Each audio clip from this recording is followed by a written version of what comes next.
hope that through this documentary, through this exposure, this way that we can create some awareness, create some people to understand and not take this for granted, do not take this freedom for granted. Today it just cements my beliefs in what we need to do to help these guys and to get them what they deserve as far as here to see their memorials, to keep that memory of all the guys that didn't come back alive. Good morning, everybody. It's an absolute blessing to be with you again, and even more so for this special ceremony. Lefty Ferry, Eugene Ferry, left behind some medals in World War II, and we're going to fix that this morning. But before I do that, given that Lefty was with the Army Air Corps, we also wanted Joe Demler to join us this morning.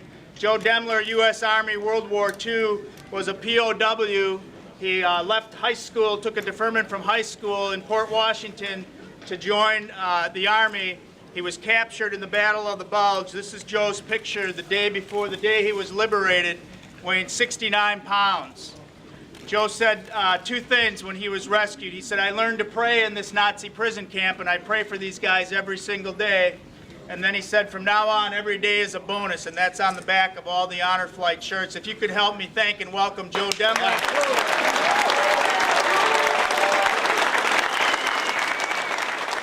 In the past 69 years, this hero misplaced a couple of his medals. So it is my honor today, on behalf of Senator Johnson, on behalf of all of you standing here today, on behalf of the United States of America, to present these medals to Mr. Ferry.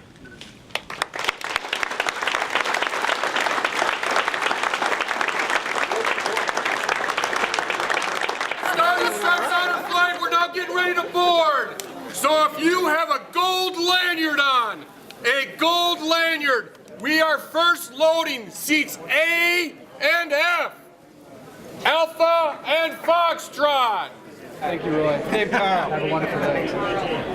I didn't know you were going on the honor flight. That's great. That's wonderful. Good for you guys. Good morning, sir. Good morning, sir. Thank you very much. Thank you. Good morning, sir. Thank you for your service. Thank you for your service, and hope you have a wonderful day. Good morning, sir. Welcome aboard today. You want to rig your camera, don't you?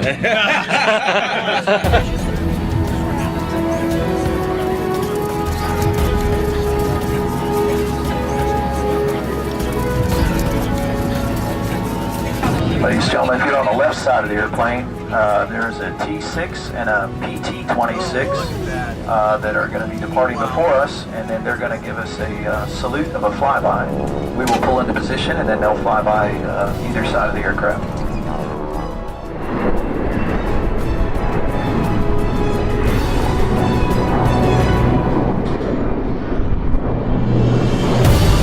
We're pleased and thrilled to have Jonathan along to help us again in creating the awareness and the support for this mission.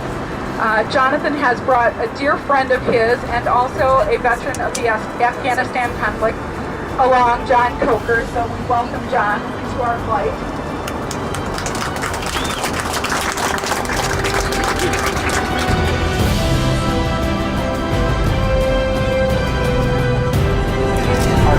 Oh, Zach.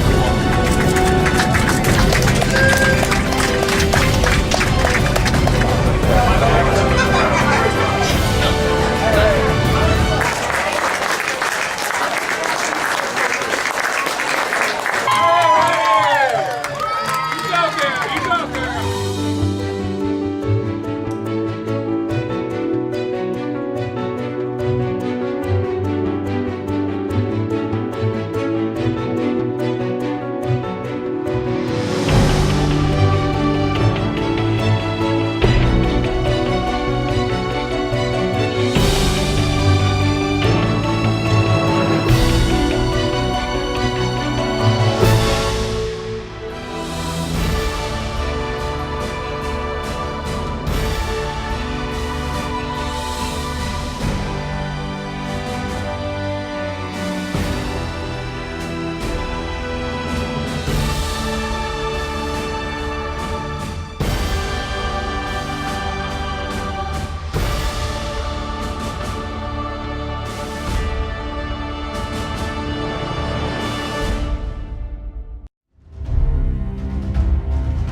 Red Sox or your team? No, you're gonna start. Anybody but the Cardinals. Yeah.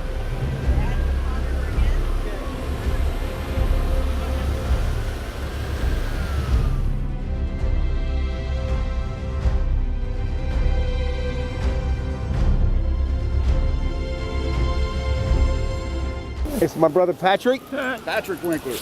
It's an honor to meet you, brother. And this is Robert, the oldest son. I got three sons. Yeah. Patrick, Bob, and Bill. Glad to meet you, boy. He looks just like you. In the last 5 missions, the Air Force gives you the honor, if possible, to be on the lead plane. Well, my 50th mission, I went on the lead plane, and your dad and the rest of them were behind. And that's the day they got shot down. I got back to the base, got back to my tent, and I wanted to know where the rest of my crew was. And they told me the plane had trouble and they had to land at a different airfield. And they told me they were going to fly me back to the States the next day. And I told them, no, I don't want to go until they get back. Well, they said, if you're not going to fly, we're going to have to put you on a boat. So they sent me down to Naples and put me on the boat. Come home, get reassigned to Lowry Field in Denver. Never heard a word from anybody. You never knew the story of them escaping through Switzerland. Well, I did. I heard it from Bill Winkler about, from Oshbacher about 4 years ago, I think. First time I ever heard anything about it. That's my favorite picture of my dad. I'll email you a copy of it. That'd be great. But this is the only print copy I got, so I'm hanging on to it. No, that'd be great. He's the only guy that ever knew to give me his shirt with the bars on it and everything, so we go in the officers club. We hang out together all the time. So Lefty, here we are at the World War II Memorial. This is great. What does it mean for you to be here, and what does it mean to you to really see this? Well, to see the memorial and everything, and see New Hampshire up there, and Maine, that you know, what this country is all about. I'm glad I did what I did. Seeing this, it gives me a feeling of accomplishing something in my life. Well, I definitely think that you guys accomplished a lot, that's for sure. I mean, if it wasn't for what sacrifices that you guys made, we wouldn't even be here. Who knows what would be like. I wouldn't be able to play baseball. There would be no freedom, probably. It's very thankful. We're able to meet up with your pilot, one of your good buddies, your pilot's sons. Yes. Tell me what that means. Like, how cool is it to be able to see them and all that? I don't know how to express it. It was just so amazing to me that they would come and see me after all these years of not knowing what they were or where they were or anything else. My pilot and I were really good friends. All my crew was good friends. People don't understand what I and others went through. Seeing where the bombs being underneath the plane as a ball turret gunner, seeing where the bombs landed and realizing how many targets we actually missed and dropped on houses of killing women and children. After a while, it was so bad I asked for transfer out into the street troops or anything, because I knew I was going nuts, but they wouldn't do it. I've spent half of my life coaching kids, teaching kids this and that just to make up for that. Well, I appreciate it, and I hope others appreciate it the same way, because, like sacrifice is the ultimate thing you can do for somebody, and I believe that you did that, and even at the expense of your conscience, you sacrificed that, and it's war is hell, man. It's tough. Thank you for everything you did. Really appreciate it.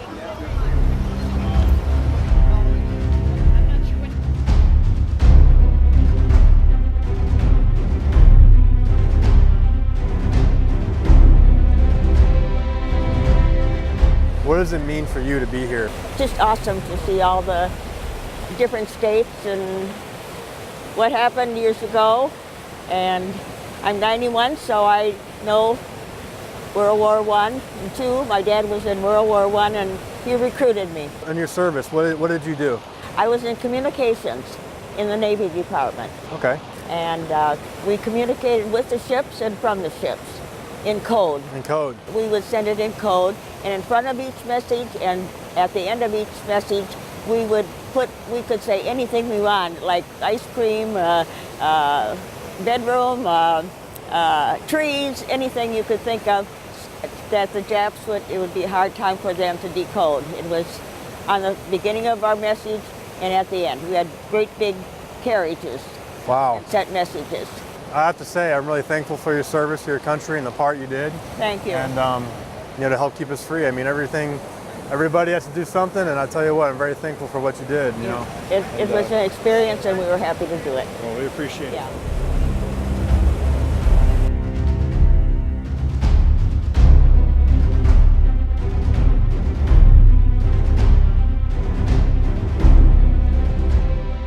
What does it mean to go and see the memorial to you, the memorial to your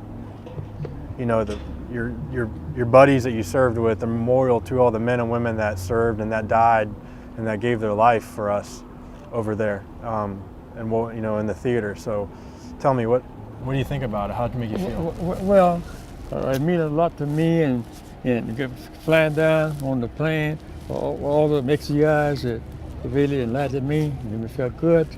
And I look back and think, if we hadn't won that war, we probably speaking German now.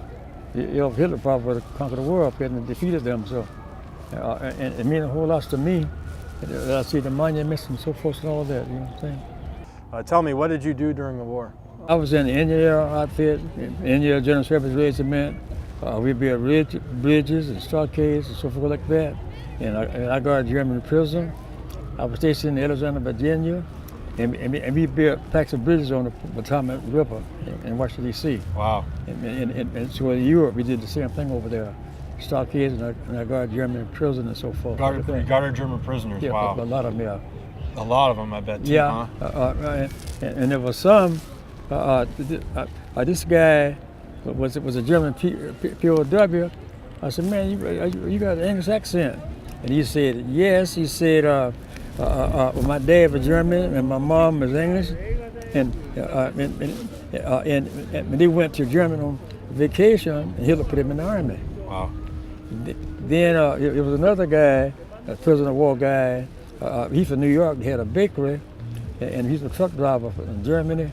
And he deliberately gave himself up because he went to Germany on vacation. And all the guys that went there on vacation, Hitler put him in the army when they're German. You know what I'm saying? What happened there? Wow, that's crazy. How he just got conscripted in, just being over there at the wrong time, huh?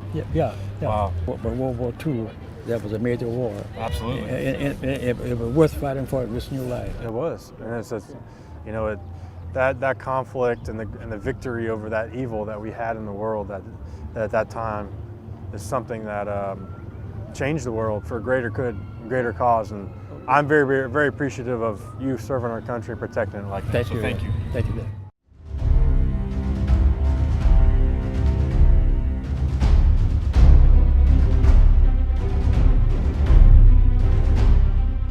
I've always been aware of the situations with the veterans. Dealing with my personal relationship with my buddy, talking to him about it, and that's personal. So I'm automatically right there with him. But it's whenever you talk to these other guys, and these guys have been carrying stuff with them for 60 years, 50 years, 70 years, some of them, and it's a lot of weight.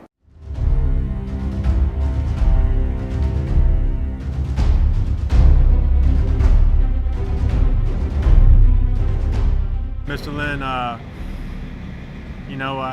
here we are at the Marine Corps Memorial, and we've been around Washington to several places now. And we went to the World War II Memorial earlier today, the first one I went to. I'm just curious, after that we went to the Korean War Memorial where you served. What did you think about it? What did you feel?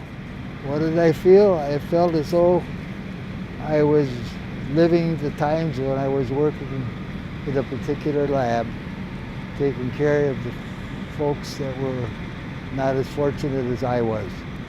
I was fortunate enough to get into service, get down into combat for 5 months or thereabouts, and was transferred over by orders of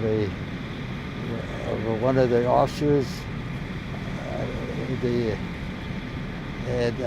We went to work and took care of these deceased people and prepared them, casketed them, and we sent them back to the States in the time of war, during the war, not waiting until after it was completed. And we had a team of men that were working in that lab. We had 65 men working 3 shifts a day for 15 months.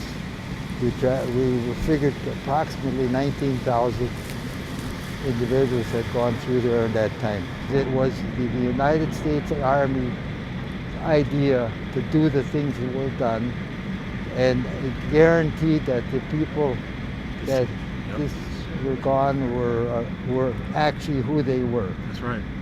Exactly You did a right. very good, important job. You brought men and women, I'm assuming, home to their families. Whatever, And absolutely. that's a huge, important job, and you got it done. And not everybody has to see combat to be hurt. That's right. To be injured and be hurt in war, I guess. Well, it's Speaking really- from somebody that I don't know anything about it, but just from common sense would tell me that it'd be a very tough job to do. And very thankful that you did it to bring men and women back that, hey, I bet you some of the men and women you brought back are buried right over there in that cemetery. Yes, I'm sure that's true.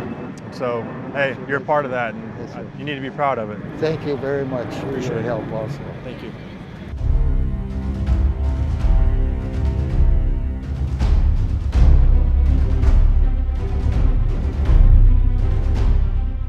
If you would indulge me, what your service, where did you serve? I went into the Army in 1941 in June. I was drafted, and I went from here to Port Sheridan, and I stayed there until the 25th of July. Then I took off for, they sent me up to Yakutat, Alaska. I was drafted, so we was going to get married in June 41, but I went to Alaska, and I came home on a Friday, and she come home to her mother's house, and she said to come in the house for lunch, and she says, any mail from Al? And Grandma says, no, but there's a package here. So she went in our room there, I sat, and we spent about maybe 10, 15 minutes, and we decided to go and get married Saturday. And I went to England, and I stayed in England till June. I landed on Normandy the 13th, and I stayed there through the war all the way to the end. Then I got out in 1945. In May, when Germans surrendered, I got out. And then I went home. Took me home about 5 weeks to get home, but I got home. I got to tell you about the hardest part of the Army going over Normandy. That it was 5 weeks before I even took my clothes off to take a bath or anything. I mean, we were out in the foxholes all the time, out in the rain all the time. We didn't have we laid in the foxholes and up all day, all night half the time. So, yeah. I'm curious, we went to the World War II memorial on our first stop, and curious to what it meant to you for you to see it. Today, I really enjoyed it. It's better than I thought it was going to be. I'm broke down already, but I really enjoyed it. I really did. The best thing, I'm glad I came. But like I said, I had a good life. I'm lucky I got back home. No, you're a blessed man, and we definitely appreciate you sharing with us. Yeah. I mean, there's over 400,000 soldiers, men and women, buried in Arlington. 400,000. Now, there's a lot more buried throughout the country, obviously, but this is the biggest one, and it's humbling. It really is.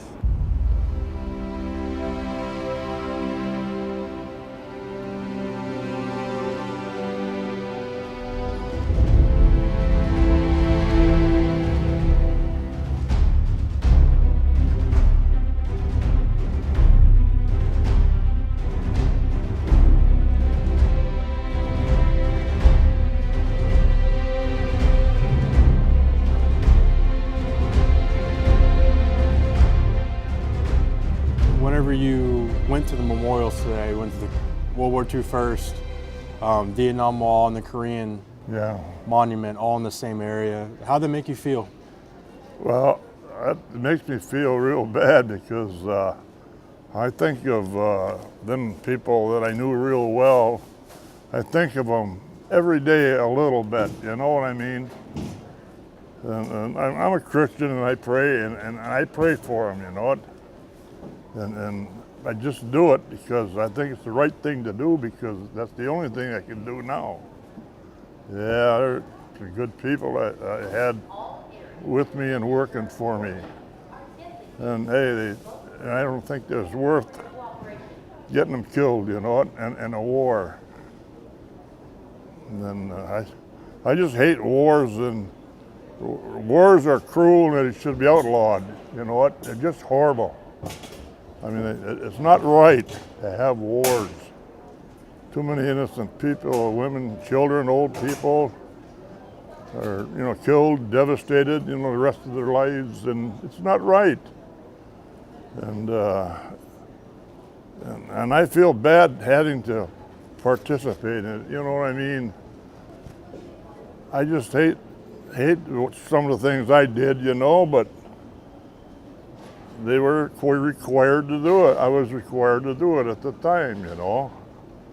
I'm very thankful for well, what you did. You're one of my heroes on the team, you know. And, you know, today I shook hands with you, you know. I said, holy cow, the strength that guy has got. You know? I said, no wonder he can get all them doubles, you know. Yeah. Yeah, well, I honestly, I mean, like you're one of my heroes. That's the way I look at it. Oh, I'm very appreciative of everything. Like I can't. It's hard to express, you know. Yeah. So, even all the guys today, yourself, all the other guys I've talked to are very, just very cool for me to be around. I thoroughly enjoy it. I like to hear stories. I like to hear perspectives. I like to hear things that happened. I'm interested in it, and I treasure it. It makes me not want to take it for granted, and I'm thankful for that. All right, Stars and Stripes on our flight. Did you have a good day? Today, Jonathan Lucroy is going to give us a very special panel call. Harvey Ganser Jr., where you at, partner? Raymond, Corky, Stagers. Oh, where's Lefty at? Lefty, where you at, partner? Lefty's in the front. Give it to him. There you go, sir. Roy Racky, where you at, partner? Racky, roll call for Racky. All right. Don Dunmar, where you at, buddy? William Rathsack. Bob Jablonski. Jablonski, mail call. Mail call for Jablonski. Welcome home. Thank you. Good night. We enjoyed having you, Mark. Just this one. Take care. Just see how this one makes it over there. Hey there. Welcome back, sir. Okay. Welcome home. Did you have a good day?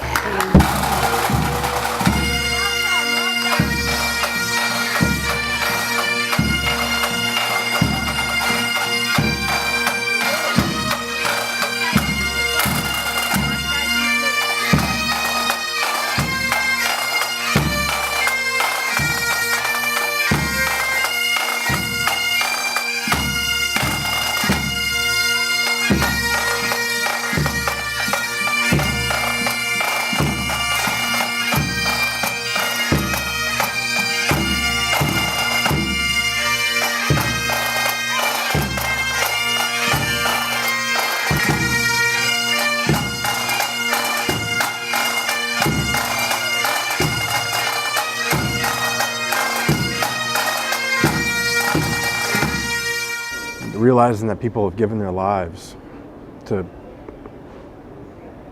live this life, their lives, and that's the ultimate sacrifice you can give. Sacrifice, selflessness, love, honor, and humility. And those are mine, my 5 words on freedom.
sacrifice, selflessness, love, honor, humility. My 5 words on freedom, those are mine.